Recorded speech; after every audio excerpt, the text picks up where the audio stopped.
Olá pessoal, graça e paz do Senhor Jesus seja com todos nós. Uma ótima sexta-feira para todos. Hoje é 22 de dezembro de 2023. Seja muito bem-vindo ao nosso Imersão Bíblico, devocional diário de estudo das Sagradas Escrituras. E nesta sexta-feira nós vamos de Êxodo capítulo 18, finalizando aí a nossa semana de devocionais, e o tema do devocional de hoje é o ensino espiritual. A gente já falou do alimento espiritual, a gente já falou das vitórias espirituais e agora a gente vai falar do ensino espiritual. Termos e assuntos que estão de alguma forma conectados ali aos primeiros dias da caminhada do povo pelo deserto, né, que já foi marcado aí por alguns bons desafios. Mas o tema do devocional de hoje é o ensino espiritual e o texto base é Êxodo capítulo 18, versículo 24 e 25, que diz assim: Moisés aceitou o conselho do sogro e fez tudo como ele tinha sugerido. Escolheu homens capazes de todo Israel, designou-os como líderes do povo, comandantes de 1.000, de 100, de 50 e de 10. Bom, o que acontece aqui no capítulo 18 do Êxodo? Moisés, ele recebe a visita do seu sogro, Jetro, que o ajuda com questões muito práticas. Eu vou fazer aqui um panorama geral e vocês vão perceber exatamente Jetro dando ali conselhos muito práticos para o nosso querido amigo, para o nosso querido irmão Moisés, não é isso? Então vamos lá. A primeira coisa que a gente vai ver aqui fazendo esse panorama é a recepção ou a chegada de seu sogro Jetro, a chegada para Moisés. Deixa eu melhorar isso. Moisés recebe o seu sogro, pronto. Moisés recebe o seu sogro e algumas características aí do sogro de Moisés, o Jetro, e que são características assim bem curiosas para dizer o mínimo. Por exemplo, ele era um sacerdote pagão, é isso mesmo. Olha só, o versículo 1 já começa a dizer, Jetro, sacerdote de Midian, dos midianitas. Ou seja, Jetro não era um homem temente a Deus, é isso mesmo. Ou pelo menos o texto em nenhum lugar deixa isso claro. Apesar de que a gente vai ter muitas outras aparentes conversões de Jetro, mas o texto bíblico em nenhum momento diz que houve a conversão desse homem. Ainda assim, era um homem muito sábio, era um homem que ajudou muito Moisés em algum momento e um homem que falou da parte de Deus em algum momento. E isso é importante porque é a chamada graça comum, né? Então a gente vai encontrar, mesmo em não cristãos, bons conselhos, a gente vai encontrar, mesmo em não cristãos, sabedoria, a gente vai encontrar, mesmo em bons cristãos, coisas que a gente pode espelhar. Claro que não tudo, mas sim determinadas coisas. Mas já estou fazendo a aplicação, né? Vamos lá. Jetro, sacerdote pagão, não israelita. É isso mesmo, ele não era um israelita. E isso também é singular quando a gente fala sobre a exclusividade ou quando se pensa na exclusividade do plano de Deus para Israel.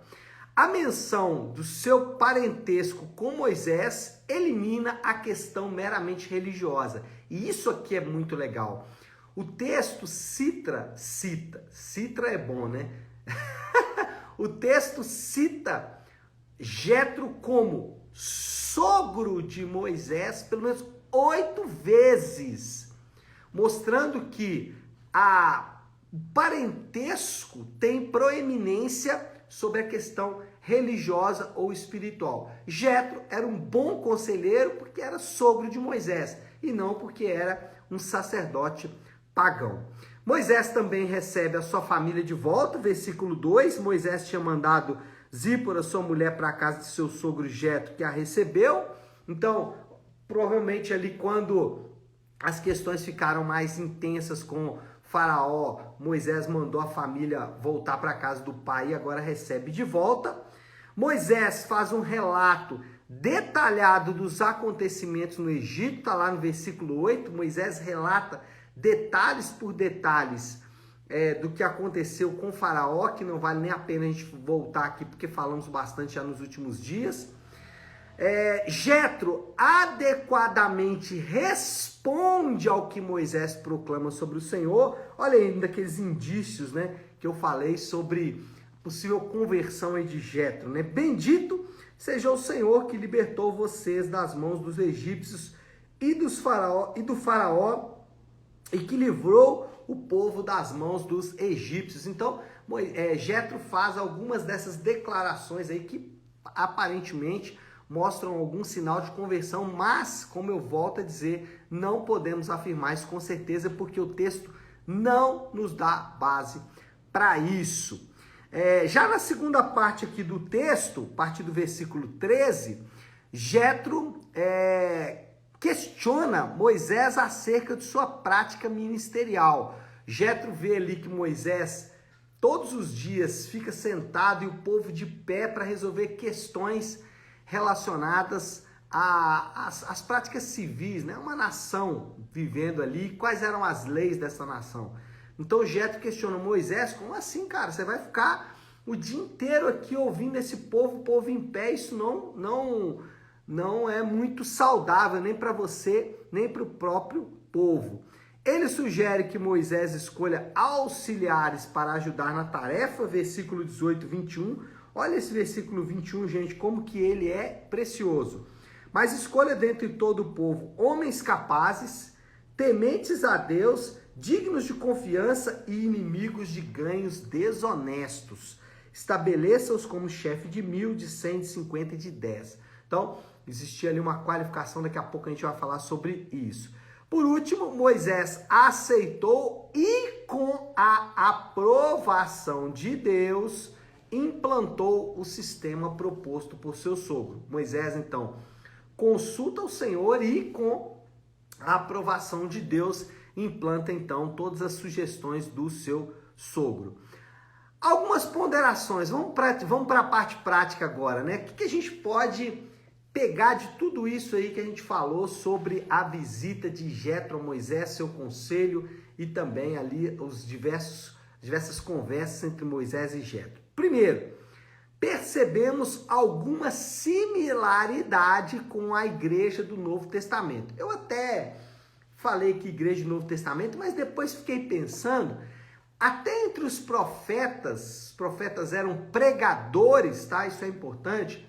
Tarefa dos profetas não era ficar ali como médiums, né? Recebendo mensagens criptografadas, mensagens psicografadas de algum lugar do... Não. Os profetas, eles eram pregadores, eles falavam a palavra de Deus. Então, existe alguma similaridade entre o ministério dos profetas e também no Novo Testamento. Qual é essa similaridade aqui sobre aquilo que Moisés também deveria fazer com o povo? Primeiro, o ensino dos apóstolos. Eu vou falar aqui só da igreja porque eu foquei nesse ponto.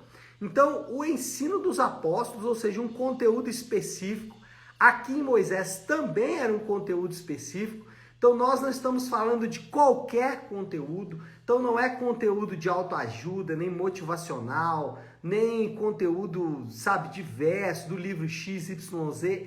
É o conteúdo bíblico. É a Bíblia que deve ser ensinada. É a Bíblia que deve ser, como eu gosto muito da expressão do pastor Hernandes Dias Lopes, ela deve ser aberta, lida, explicada e ensinada. Então é a Bíblia, o conteúdo específico, o ensino dos apóstolos, proclamado por ministros escolhidos, né? Era isso que Jetro estava propondo, o ensino de Moisés propagado por homens escolhidos. E aí nós temos duas coisas aqui quando a gente fala sobre propagado por ministros escolhidos. Primeiro, a qualificação dos ministros. Eu quero voltar aqui na qualificação proposta por Jetro e vocês vão perceber que lá no Novo Testamento as mesmas qualificações estão presentes. Então, homens capazes, ou seja, habilidade para fazer o trabalho. Lá em 1 Timóteo capítulo 3, Paulo fala de homens que desejam ministério, que são aptos para ensinar. Então, homens capazes, tementes a Deus, ou seja, esses homens, eles tinham que ser já comprovadamente convertidos ao Senhor, e esse é o problema hoje, muitos ministros não são convertidos, dignos de confiança, e aí tem a ver com caráter, e se tem uma coisa que o ministro tem que ter é um bom caráter, um caráter firme, um caráter bem sedimentado, e inimigos de ganhos desonestos. Aqui a gente ia passar uma peneirona, né? Uma peneira fina, porque inimigos de ganhos desonestos é complicado. Então, qualificação dos ministros, o ministro que prega tem que ser qualificado. A gente não pode usar aquela expressão muito comum, né? Eu tô aqui para ouvir a palavra de Deus, eu não tô aqui por homens. Não, você tem que avaliar a qualificação dos ministros que pregam e ensinam em sua igreja. Isso é muito, muito importante. E por último, a aceitação do método. Esse é um ponto importante. Moisés não pegou o método proposto por Jetro e aplicou. Falou, isso aqui está tudo certo, vamos lá. Não, ele vai consultar a Deus. O que eu quero dizer com isso? Que nem toda estratégia que é aparentemente boa deve ser usada na igreja. Qualquer estratégia de marketing pode ser usada na igreja? Não. Qualquer estratégia de mídias sociais pode ser usada na igreja? Não. A gente precisa fazer uma utilização criteriosa dos métodos. Paulo fala em 2 Coríntios capítulo 4 sobre não usar as estratégias humanas. É isso mesmo. Então a gente precisa ter cuidado na utilização dos métodos. Então, o ensino dos apóstolos, conteúdo específico, propagado por ministros escolhidos, qualificação e aceitação do método, e o povo sendo ensinado. Esse é o objetivo.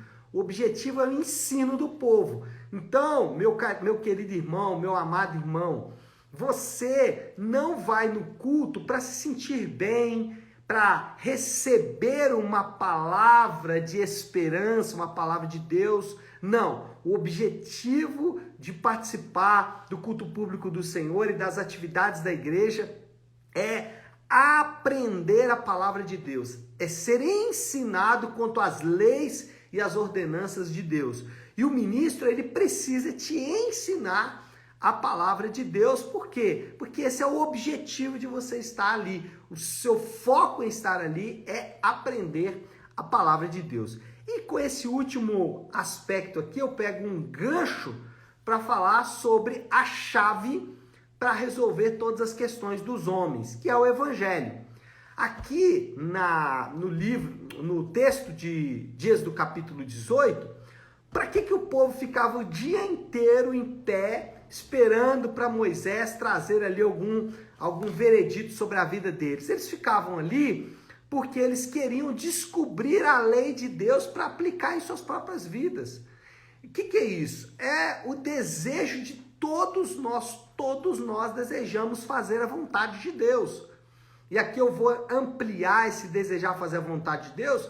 Alguns desejam fazer a vontade de Deus por causa do próprio Deus, ou seja, para glorificar a Deus. Outros para se livrar de sofrimentos, né? Eu quero descobrir a vontade de Deus porque, na verdade, eu não quero sofrer. E eu não vou entrar aqui no mérito da questão, mas eu vou dizer que todos nós desejamos isso. E nós temos uma mensagem que é o molde em que todas as demandas podem ser ajustadas, que é o Evangelho. O Evangelho é a mensagem em que qualquer questão que você tiver que resolver, você pode usar o Evangelho como lente para responder a sua questão. Então, vou dar um exemplo aqui bem abrangente, mas como um marido deve tratar a sua esposa? A Bíblia fala, aqui é a mensagem do Evangelho, Cristo morreu para nos salvar, perdoar os nossos pecados e nos dar a vida eterna. Ressuscitou depois de 3 dias como sinal dessa vida eterna. Isso é a mensagem do Evangelho, tá? Estou falando aqui de maneira bem grosseira, bem rápida. Então, como isso, a mensagem que Cristo veio perdoar pecados e ressuscitou para que tenhamos vida eterna. Como isso pode me ensinar a tratar bem a minha esposa? Bom, primeiro, que o perdão de pecados vem de Cristo, o que me dá uma grande humildade. Qual é a maneira como eu devo tratar minha esposa? Com humildade. Por quê? Porque o Evangelho me torna naturalmente humilde. Eu não tenho do que me orgulhar. Então, o marido não pode falar para a esposa assim: você precisa me tratar bem porque eu faço isso, isso, aquilo. Se você usa o Evangelho como molde, nada vai te fazer orgulhar, nem mesmo a sua fragilidade. Então a mulher não pode dizer: você precisa cuidar de mim. Percebe? Então, o Evangelho traz humildade para os relacionamentos. Por outro lado, a mensagem diz que ele morreu para me perdoar os meus pecados e ressuscitou para que eu tenha vida eterna. Então, a segunda mensagem implícita aqui é algo que ele fez em meu favor, o que me dá absoluta dignidade na obra dele. Então, como eu devo tratar minha esposa? Eu não preciso esperar ser valorizado pela minha esposa, porque eu já sou valorizado por aquele que morreu por mim. Então, eu estou dando um exemplo aqui do relacionamento entre marido e esposa, e o que eu acabei de dizer pode servir para irmãos, né, irmãos de sangue, irmãos em Cristo, para filhos e pais, para conhecidos e tudo mais. Falei sobre relacionamentos, mas isso se encaixa no dinheiro, isso em qualquer outra questão. O Evangelho é a mensagem molde.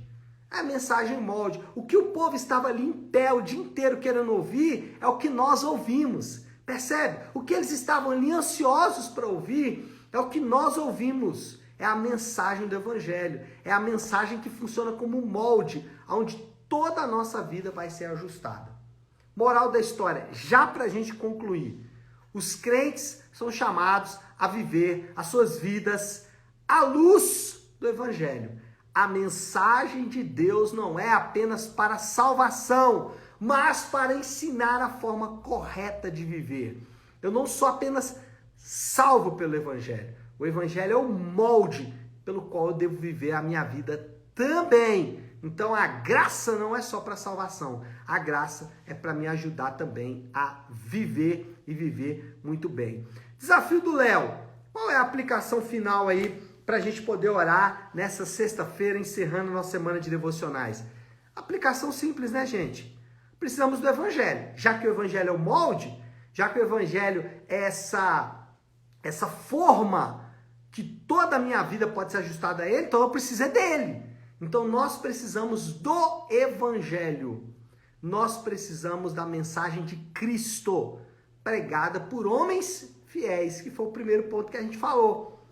Homens que, como Jetro disse, como o apóstolo Paulo disse, homens capazes, vou ver se eu lembro de tudo aqui, né?